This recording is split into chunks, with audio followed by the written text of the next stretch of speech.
Hello there, it's a chilly afternoon here in Nairobi. Welcome to the Public Opinion. This is Marshall Mudo.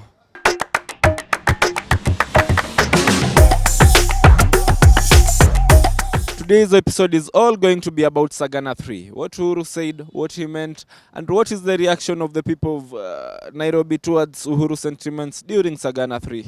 Kweli ni kwamba Uhuru alisema ukweli. Najua wahenga wanasema kwamba ukweli ni Mungu na Mungu ni ukweli. Kwa hivyo amefichua ukweli na kaweka mambo yote wazi. Mwenye masikio na asikie, na ule ambaye alimuona akisha ukweli ameanika kila jambo. Kwa hivyo kulingana mimi naelewa kwamba Uhuru amesema ukweli kwa sababu alikuwa naye, na yeye ule ambaye alikuwa anaongea mambo yake ni wale ambao anaitangwa senior assistant wa president. Na kama senior assistant ni kama mtu wa mkono wa fundi. Na fundi akiambia mwenye mjengo kwamba ama contractor kwamba mwenye kuiba simiti ni mtu wa mkono, amini, kwa sababu yeye ndiye alikuwa naye na anajua kweli yeye ndio aliiba. Kwa hivyo anaposema kwamba adanganyi, na ukienda hapo hata hapo Harambee Avenue utapata hapo kuna Harambee Annex na Harambee House. That means alikuwa anajua each and everything, na mambo anaongea ni ukweli wa mambo, na akataka kuwasaidia, akafanya kama nabii ili hawaweze kufuatilia ukweli na waelewe na wabadilike. Kidogo ilikuwa ni kama kuwip emotions. Uhuru was trying to deconstruct William Ruto, lakini if you ask me, na I'm in touch na this nime backfire. Alikuwa na hit below the belt sana, but ilikuwa in fact yani sasa there is protest. Kama Raila alikuwa na kidogo anapata acceptance by the way they were handling it before. From now going forward, hata Kenya kwanza iko Nyeri on Saturday. Aone vile mambo itakuwa huko Saturday. In my opinion, the Sagana III will have a very big impact, judging from experience. The last time there was Sagana II, we saw the people of the mountain signing BBI without even reading. We saw the impact of Sagana II. So Sagana is very significant and very symbolic in the political affairs of the people of the mountain. And any declaration made at Sagana should not be ignored. It has a very big impact. Right, so our head of state did something commendable because he endorsed Baba publicly. Very many people have been yearning to really see Uhuru come out publicly and endorse Raila, but during his speech at Sagana III, we saw him categorically state why he has decided to really back up Raila and what did really lead to their fallout with DP Ruto. So for me, that kind of statement has sent a lot of strong signals to Mount Kenya voters, especially community of the Kikuyu, that they have every reason to support Raila this time round. Uhuru says that they are only safe in the hands of Baba, because Baba can secure their interest, can secure their future, can secure everything that they have. And that's why he's quite forthright and is quite steadfast in his support for Baba. And that was a clear message he sent to his community during this meeting. I don't see anything that can change the voting pattern in this country, maybe the voting pattern of the other side of Mount Kenya because of Sagana III. Simply, I did not see any impact that Uhuru Kenyatta came up with yesterday. I was expecting Uhuru to, Uhuru has had a problem of convincing his people that Ruto is not the right candidate to succeed him. So I was expecting him to make a speech that justifies his decision. So, and he really did it. He spoke in Kikuyu language. He spoke to the hearts of his people. Hakika na kuhakikishia ukweli kwamba jana peke yake, kulingana na mimi, ilipaswa almost 50%. Kwa wale ambao walikuwa wanafuata Ruto wamekatika 50%. Neno ambayo alisema kwamba mambo aliyotamkwa na Livondo haikuwa uongo. na ile ambaye alisema kwamba 3 billion, akiongea kwa 3 billion alipeana, na jamaa anaweka mfukoni, anapatia wakora ambao kumejificha kwa makanisa wakisema kwamba haleluya, wakipewa pesa za watu. Hiyo ilipasua mambo mengi, kwa sababu kama unaweza nyima watu wako maji na unazungumzia mambo ya Mungu, kwa kweli huyu Mungu unayezungumza ni Mungu gani? Ni Mungu bahari ama ni Mungu gani huyu ambaye hana huruma na watu wake? Ya pili, watu wale ambaye wamekuwa wafuasi wa Uhuru for 3 times, 2002, 2013 na 2017, wamekuwa naye na wanamwamini na yeye anawaamini. Sasa ile ambaye ameenda kuwaambia ni nini ambaye itawakataza hao kujua kukubaliana naye kwamba ameongea ukweli na wajai kuona kwamba amewadanganya. Ya pili, amejaribu kuwaokoa kwa njia ile ambayo inastahili, na kwa sababu yeye ule ambaye alikuwa anazungumza mambo yake amejaribu kuwamaliza vijana ili aweze kukampeni na njine ya shida za vijana. Akamaliza wakati ambaye senior assistant wa president, amepotosha president kiasi kwamba kampuni more than 136 simefungwa, na yeye mwenyewe ndiye alikuwa anasema mahali kumeandikwa no vacancy utakuwa kazi ni mingi. Leo mahali ambayo alikuwa hakuna vacancy, hii ni closed companies. Hiyo ni kuonyesha kwamba ni mtu ambaye alikuwa jielewi, na huyu tumeona kwamba ndio shida yetu, na president amekubaliana kwamba kuelezea na akafichua kweli, na vijana wataelewa. Wale ambao hawajaelewa wazazi wao watawaeleza kwa sababu wameelewa. From the outcome of the meeting, the conversation is already on the ground and it has caused ripple effects. This kind of meeting will really get some traction and it will really help Azimio get some inroads and also support from Mount Kenya. The head of state still has got some support and some following. He did state clearly that even though he's got only 1 vote, but he's got people who can listen to him. So the same people who can listen to him will really heed his call and support Azimio and support Baba. And that's the great impact that he has achieved from this kind of meeting. Sagana III should not be ignored at all. It is going to say a big chunk of the Kikuyu vote towards the Azimio side. Because, as you know, Ruto has had 4 years visiting the mountain, campaigning in 4 years alone without any competitor. Now the Kikuyu community are being presented with an option, and that option is Raila Odinga. The Kikuyu themselves will not have a candidate. So a big section of the votes will also go to Azimio. The Kikuyu vote will split in this election, in the coming election, yes. No, definitely. In fact, now, when it comes to William Ruto, Kina Mudavadi, Kenya Kwanza Alliance, in central Kenya and where they're coming from, there's now, it has turned into, it backfire. Sasa itakuwa ni protest vote. Protest against what Kenyatta was trying to promote. Now that we are done with Sagana III, Moses Kuria, Martha Karua and Mwangi Kiunjuri promised us a Limuru III. Do you think that there is likelihood that Sagana III will be able to sway and impact the way Limuru III will turn out?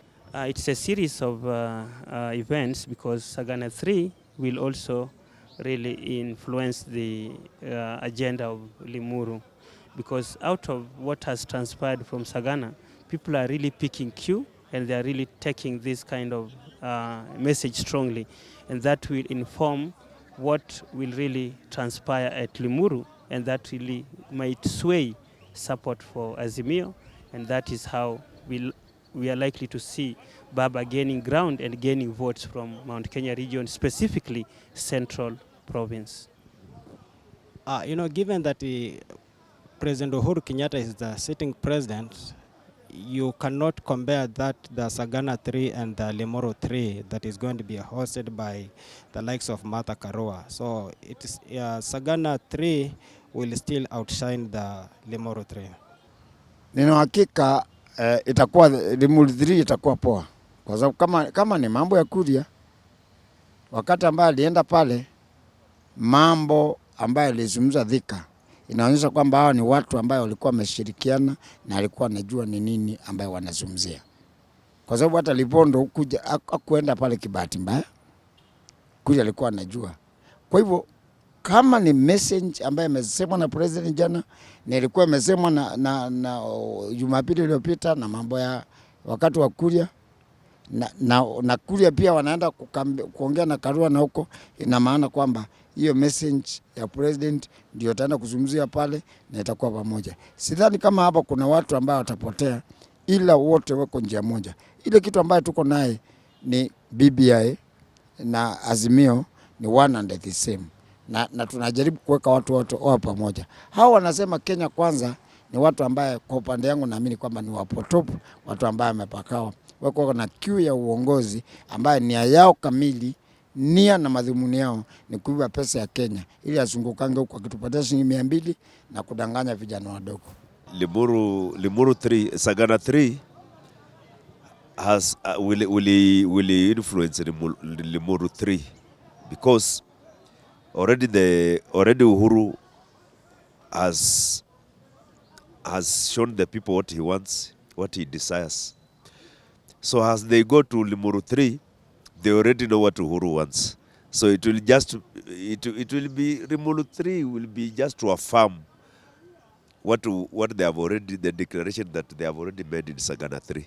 So Limuru 3 will not be so much serious like Sagana 3 because the declaration has already made at Sagana 3. So Limuru 3 will only be to affirm that. As regards the ground in Central Kenya, kama utaonekana una-identify na hii position ya Uhuru Kenyatta na Azimio na project Raila Amolo Odinga, hiyo ni labda kama utaki political seat huko. After the sentiments by the President Uhuru Muigai Kenyatta in Sagana, can we say that his hands were tied and he wasn't able to deal properly with the corrupt people in his government? What do you think? I think the statement that our president gave regarding the DP over the dam money was a calculated statement, and it was meant for some political kind of maybe mileage, because the timing of that statement and also the message and the way it has been packaged is meant to really send some signal and also create some kind of effect. It was a statement that the head of state delivered for effect, and it was for political effect.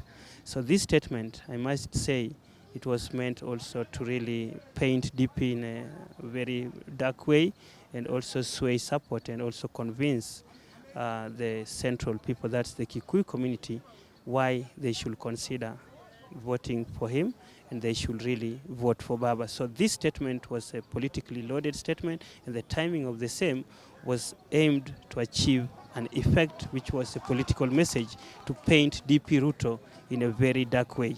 You know, in this country we have got organs that governs all, we have got institution. So to me, Uhuru Kenyatta, the best thing could have done is to use the institution so that Ruto can be investigated if we really think that Ruto is a corrupt man. Nina hakika kwamba Uhuru ameweka mambo wazi. Ni vile tu Kenya, kila inji inakuanga na sheria. Ukiwa kama wewe ni deputy president, haustahili kushikwa na uwekwe ndani mara moja. Kuna ile immunity ya kuwa deputy president. Nataka kusema hivi. Wakati alitamka kwamba kumepotea 21 billion, deputy president mwenyewe aliweka wazi kwamba anajua 7 billion. Hiyo ni mfano mzuri kiasi kwamba mheshimiwa, nikikwambia leo nimepoteza shilingi 1500, tulikuwa na wewe hapo uniambia hapana ni 500, ina maana kama hata hiyo 1000 wewe ndio uko naye. Kwa hivyo nina uhakika kwamba kama kuna mtu ambaye anaweza sema kwamba ni mwizi bila wasiwasi na bila kumzingizia, naweza sema ni William Ruto. Na tumeona mambo mengi, nimeona mambo ya shamba ya Motesi na mweka wazi, ametamka na hii mambo ya shamba ya mambo ya pesa ya Kemore na Arol. Nimeona tena ya tatu ambayo ilikuwa mambo ya shule pale. Sasa hiyo ni kuonyesha kwamba huyu ni mwizi. Kama umeshikwa mara 3 na stealing, wewe ni mwizi. Sasa watu kama wewe ni mwizi na ninakuita mwizi, what's wrong with that? Na ni kazi yako. Kama sasa hivi nisema wewe ni mtu wa press, what's wrong with that? Sasa president alisema ukweli na ni muda tu, is a matter of time. anastahili kushikwa na ajikuta ndani, kwa sababu ni mtu ambaye anajulikana ni mwizi. Uhuru anacheza siasa. If there were real issues, we should have seen people in court. Hii ni siasa ya kupaka mtu matope, smear na scoring political points na swaying. It was basically a game ya propaganda. You know, when the alligator comes out of the water and tells you that the crocodile is sick, you have to believe the alligator. President Uhuru is the alligator. President Uhuru knows William Ruto more than we know him. He knows William Ruto more than we know him. So we should believe what he's saying. If he says Ruto is not fit to be president, and he gives reasons. Yesterday here at Sagana, he outlined reasons why he's not supporting Ruto and why he thinks Ruto is not fit to be a president. He pointed out issues of corruption. You know, using resources meant for development projects, ending up in Ruto's pocket, then being dished to churches. So, in my opinion, I think Uhuru made a very strong case at Sagana, and he actually convinced Kikuyus that Ruto is not fit to be a president. Now it's now on Ruto's side to convince the people that the president lied, or I don't know, but I think the president is very genuine in his support for Raila Odinga, and he has demonstrated at Sagana that he is committed towards breaking the cycle of kleptocracy and disorder in this country by, going for the right leadership. Yes, because if there are some bad things that the president has committed in the last 10 years, and he needed somebody who can cover him up, then he would have supported William Samoei Ruto, because that is the right person to cover him up. But given the fact that he has decided to support an outsider Raila Amolo Odinga, it means the president has nothing to hide and is committed towards change in this country. Let me tell you, the political dynamics in our country come into play in matters corruption. Our politics so much influence the decision we take or the direction we take in corruption matters. And if for example today you decide that you want to arrest William Samoei Ruto and prosecute him, there will be political consequences for it. Yeah, you know what I mean. So there are some things that you have to take time before you can take a decision on them. Yes, yeah. Now that has been it from us here, the public opinion this week. Remember to like, share, subscribe, and tell a friend to tell a friend. You'll find us here each and every week. Thank you for viewing.